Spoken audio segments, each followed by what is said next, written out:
Don தொலைக்காட்சி நேயர்கள் அனைவருக்கும் எனது அன்பு கலந்த வணக்கங்கள். சங்க பலகை நிகழ்ச்சியில் படித்ததும் சுவைத்ததும் என்ற பகுதியில் மீண்டும் ஒரு முறை உங்கள் அனைவரையும் சந்திப்பதில் மிகுந்த மகிழ்ச்சி அடைகின்றேன். ஒவ்வொரு கிழமையும் ஒவ்வொரு நூல்களோடு அல்லது இலக்கிய படைப்புகளோடு உங்களை சந்திக்கின்றோம். அதே போலவே இன்றும் ஒரு புதிய நூலோடு உங்களை சந்திக்கின்றேன். இந்த வாரம் முழுவதும் நாங்கள் சிறுகதைகள் தொடர்பாக பார்த்து கொண்டிருக்கின்றோம். ஏற்கனவே நாங்கள் பல சிறுகதைகளை பார்த்திருக்கின்றோம். இன்று ஈழத்து படைப்பாளி ஒருவருடைய சிறுகதை தொகுப்பை உங்களுக்காக அறிமுகம் செய்வதில் மிகுந்த மகிழ்ச்சி அடைகிறேன். கிளிநொச்சியைச் சேர்ந்த கனக பாரதி செந்தூரன் அவர்களுடைய அப்பாவின் நிலம் என்ற சிறுகதை தொகுப்பை இன்று உங்களுக்காக அறிமுகம் செய்கின்றேன். இந்த சிறுகதை வீதி விபத்துக்களால் மரணமடைந்த கிளிநொச்சியைச் சேர்ந்த விவேகானந்த ராசா ஜீவரஞ்சனி அவர்களும் ஜதுகுரி அவர்களுடைய ஞாபகார்த்தமாக அவர்களுக்கு அர்ப்பணிப்பாக இந்த சமர்ப்பணம் செய்யப்பட்டு இந்த சிறுகதை தொகுப்பு வெளிவந்திருக்கின்றது. அடி தொடக்கம் இன்னும் இன்னும் எத்தனையோ என்ற கதை வரைக்கும் கிட்டத்தட்ட 12 கதைகள் இந்த சிறுகதை தொகுப்பிலே அடங்கியிருக்கின்றன. ஒவ்வொரு சிறுகதைகளும் ஒவ்வொரு விதமான வடிவங்களை பேசுகின்றன. அல்ல சிறுகதைக்குள்ளே பல வடிவ மாற்றங்கள் செய்யப்பட்டு இந்த சிறுகதைகள் அமைந்திருக்கின்றன. ஒரு வகையில் ஒரு பிரபல எழுத்தாளர் போல இந்த சிறுகதை அவர் ஒவ்வொரு விதங்களில் படைத்திருக்கின்றார். ஒவ்வொரு சிறுகதையும் ஒவ்வொரு விதமான மன உணர்வுகளை பேசுகின்றது. இந்த சிறுகதை வெளிவந்து பல நாட்களாகி பல்வேறு விதமான விமர்சனங்களை பெற்றிருக்கின்றன. பல்வேறு விதமான கருத்துக்களை பெற்றிருக்கின்றன. ஒவ்வொருத்தரும் ஒவ்வொரு சிறுகதைகளை பற்றி பேசியிருக்கிறார்கள். இதிலே வந்த சிறுகதையில் ஜெபம் என்ற சிறுகதை எனக்கு பிடித்த சிறுகதைகளாக மாறியிருக்கின்றது. இந்த ஜெபம் என்ற சிறுகதை ஒரு விதமான சிறுகதை அமைப்பை பேணுகின்றது. அல்லது சிறுகதைக்கான நவீன சிறுகதை அமைப்பு ஒன்றை பேணுவது போல தெரிகிறது.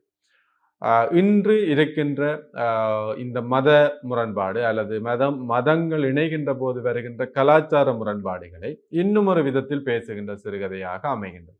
அதேவேளை இந்த கலாச்சாரம், பண்பாடு, மதம், சாதி இவற்றை தாண்டி மனித உணர்வு உயிரோட்டமானது என்பதை பேசுகின்ற சிறுகதையாகவும் இந்த சிறுகதை அமைகின்றது.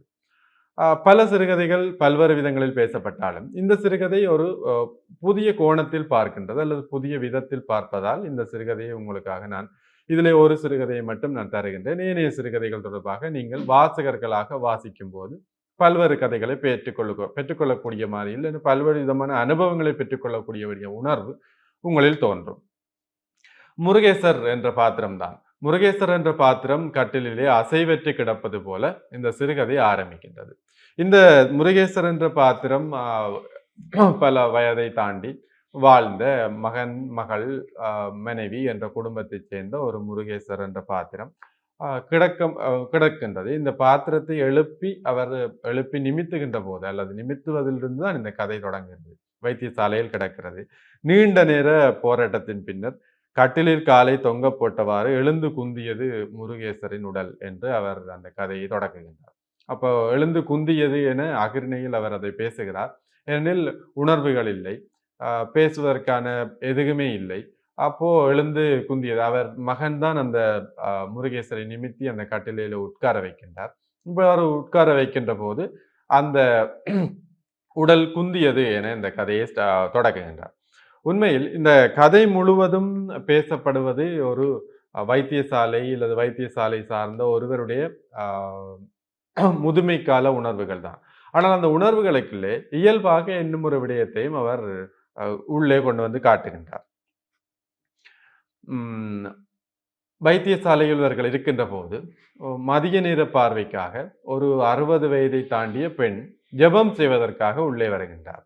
எல்லா கட்டிலில் இருப்பவர்களையும் தட்டி ஜெபம் பண்ணட்டுமா என்று கேட்டார். ஜெபம் பண்ணுவதற்கு ஆம் என்று உத்தேசிக்கின்ற அல்லது ஆம் என்று அனுமதி கொடுப்பவர்களுக்கு அவர் ஜெபம் பண்ணுவார். ஏனையவர்களை அவர் கடந்து சென்று விடுவார். அனுமதி கேட்டே ஒருவருக்கும் ஜெபிப்பதை அவர் வழக்கமாக கொண்டிருக்கிறார். அந்த பெண் பற்றிய வர்ணனையின் போது அவர் மிக அழகாக அதை சொல்லுகின்றார். நிறைத்து விட்டது என்பதை, நிறைத்த முடி, இடையிடையே நிறைக்காத முடி என்று எல்லாமே கலந்த ஒரு பெண்.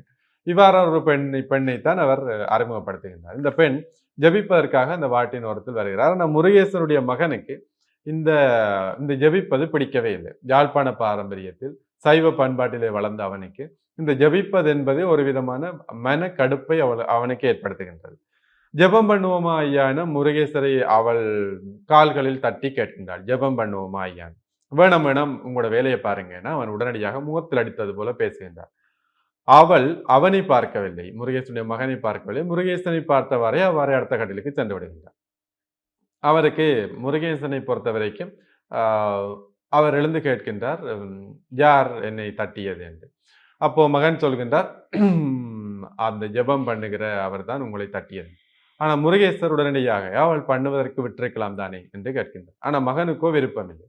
உண்மையில் இந்த இடத்தில் அந்த தொடுதல் என்பது பற்றி பேச வேண்டிய இப்போது தற்போது வந்த வைத்தியத்தில் பெரும்பாலும் பேசப்படுகின்ற ஒரு ஊடகங்களில் பெரும்பாலும் பேசப்படுவது வைத்தியர்கள் நோயாளிகளை தொட்டு பேசுவதில்லை என்று. ஒரு இடத்தில் அந்த பெரும்பாலும் வயதான நோயாளிகள் செல்லுகின்ற போது தொடாமலே வைத்தியம் செய்கின்ற மருத்துவமனைகளில் அவர்கள் இருக்க விரும்புவதில்லை. தங்களை தொட்டு அமைதியாக பார்க்கின்ற அல்லது தொட்டு தங்களோடு சேர்ந்து பார்க்கின்ற வைத்தியர்களை இந்த வயதானவர்கள் விரும்புகின்றார்கள். தொடாமல் பார்ப்பவர்களை அந்த வைத்தியசாலையில் இருப்பதற்கு கூட வயதானவர்கள் விரும்பாமல் வெளியில் சென்று விடுகிறார்கள் என்று சொல்லி ஒரு பிரபலமான பத்திரிகையில் தற்போது இந்த கருத்துக்கள் வெளிவந்தன. இவ்வாறு பார்க்கின்ற போது இந்த பெண் தன்னை தொட்டதை விரும்புகின்ற அந்த முருகேசர் அவளை ஜெபம் பண்ண விட்டிருக்கலாம் தானே என்று கேட்கிறார். ஆனால் மகன் மறுத்து விடுகின்றார். அடுத்த நாள் வருகின்றார். அடுத்த நாளும் இதே நிலைமைதான். அந்த பெண் வரக்கு முதலே முருகேசனுடைய மகனுக்கு கோபம் வந்து விடுகிறது. இவள் ஏன் இது இங்கே வருகின்றாள்னு கோபம் வருகிறது. அவள் வந்து கிட்ட வந்தவுடன் அவளை எடுத்தறிவது போல பேசுகின்றார். அவளும் அடுத்த கட்டிலுக்கு தாண்டி சென்று விடுகின்றார். இவ்வாறு தொடர்கிறது. இன்று வைத்தியசாலையில் இந்த மருத்துவர்கள் பார்க்க வருகிறார்கள். தலைமை மருத்துவர் வருகிறார். அவரை சூழ இன்னும் பல மருத்துவர்கள் அவரை சுற்றி வருகிறார்கள். இவ்வாறு வருகின்ற போது அந்த ஆசிரியருடைய இலக்கிய அறிவு வேலை செய்கிறது. சங்க காலத்தில் மன்னர்கள் வருகின்ற போது தார்குழல், அதாவது மாலை தொங்க வருவது போல டெலஸ்கோப்பை தொங்க போட்டுக்கொண்டு வைத்தியர்கள் வருகிறார்கள். பின்னால் ஒரு அணி வருகிறது. இந்த அணியை தாண்டி வைத்தியர் வந்து பார்க்கின்றார்.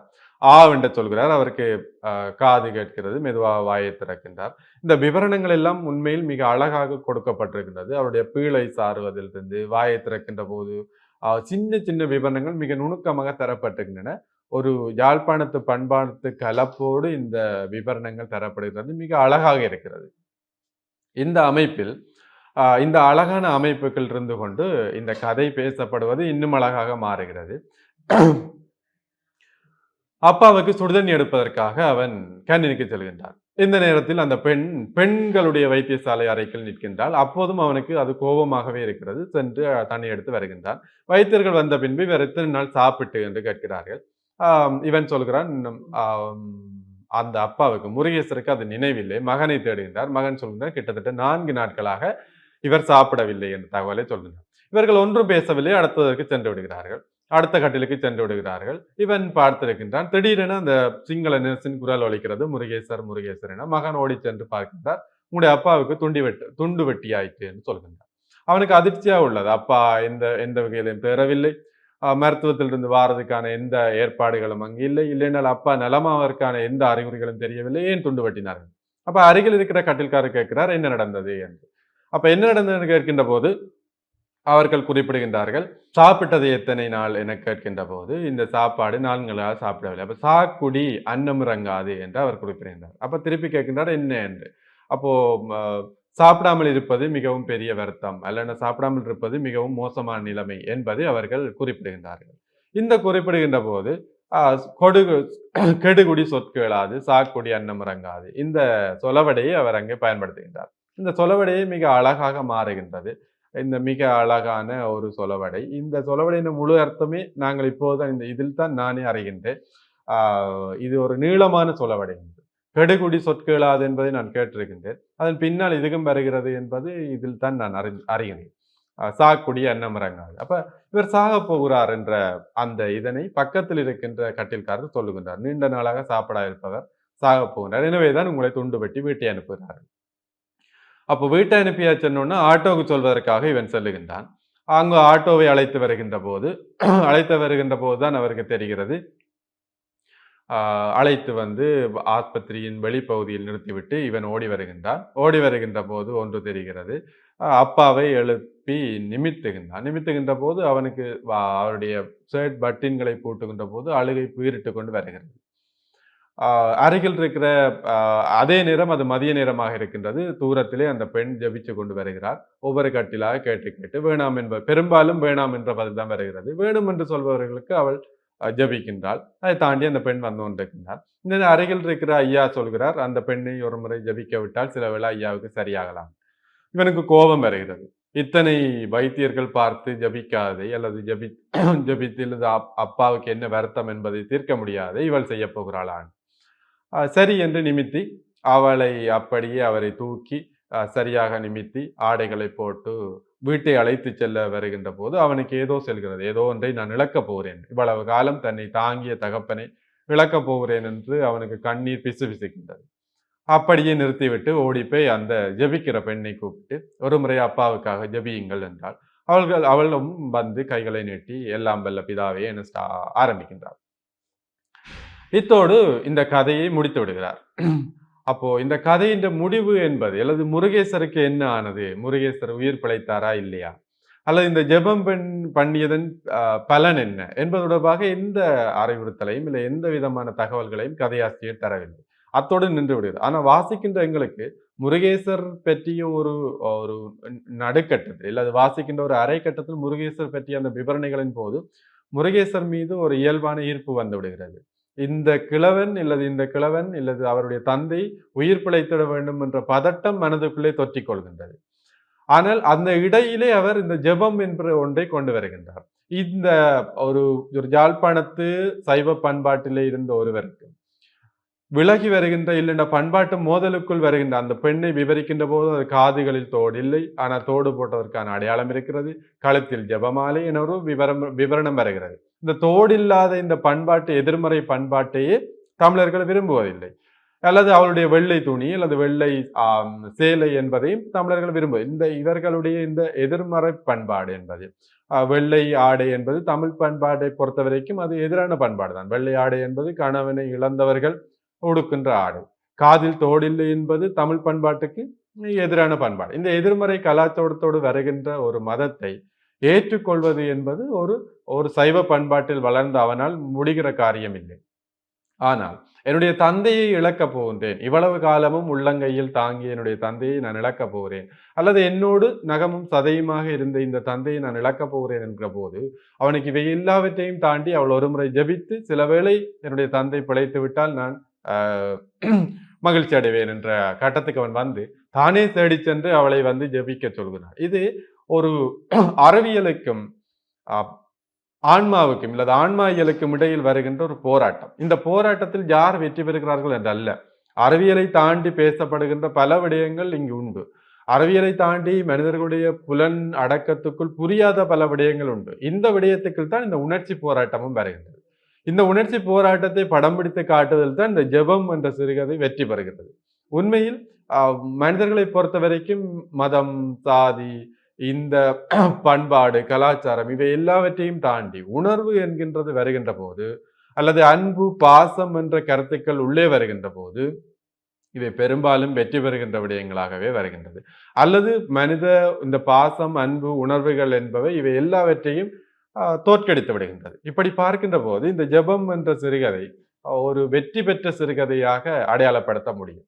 இந்த கதையில் வருகின்ற மெல்லிய நினைவோட்டம் அல்லது மெல்லிய உணர்வு பாச போராட்டம் என்பது எல்லோருடைய மனங்களையும் ஒரு விதத்தில் உருக்குவதாக அமைகிறது. அதே வேளையில் அந்த முருகேசருக்கு என்ன நடந்தது, அவர் உயிர் பிழைத்தாரா இல்லையா என்ற கருத்துக்கள் பெரும்பாலும் பேசப்படாமல் போகின்ற போது அல்ல ஆசிரியர் சொல்ல முடியாத போகின்ற போது கதை முடிந்த பின்னும் அது தொடர்ந்து கொண்டே செல்கிறது.